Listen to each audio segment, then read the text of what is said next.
This tip is to help you get around another limitation of Lightroom, and the limitation is that the sliders only go so far. They don't go indefinitely, they stop where they stop, right? So let's take this picture of this boxer. Let's say that I wanted to add a lot of clarity to it. Now we use clarity to add like enhanced texture. If anything has texture, you want more texture, this is a great way to do it, but what it really does is enhance mid-tone contrast.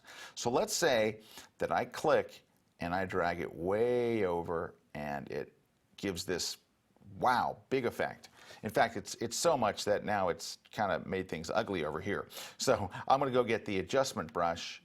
I'm going to reset this and darken this area over here just because it's distracting. You don't want to see all this extra junk over here. All right, because that has nothing to do with our technique. All right, we cleaned this up a little bit.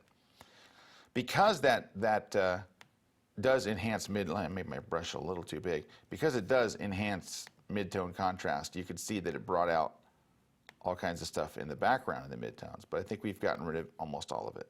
There we go. All right. Now, unfortunately, or fortunately, because we've really taken this a long way, that I cannot get any more clarity out of this. So if I wanted more clarity right over the word Everlast or any of this area right here, there's nothing I can do. I'm at 100%. That's where the trick kicks in. If you go to the adjustment brush and reset all your sliders. By the way, if your sliders are all over the place and you want to reset everything, there is a shortcut in Lightroom to reset all the sliders to 0. You just double click directly on the word effect. When you double click on that, watch, it resets all the sliders to 0.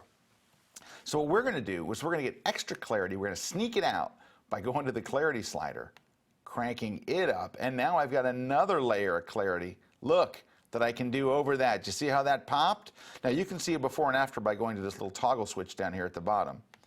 You can see, well, that's going to be all the adjustments, me darkening the background, but we'll look at the word Everlast. See how much grittier it got? So we get an extra level of whatever we wanted. Now I'm using it here for clarity, but for whatever you wanted to use it for, you could go and get another level, and you don't have to go to 100. I was at 93. You can choose whatever amount that you want there, but here's before, and there's after.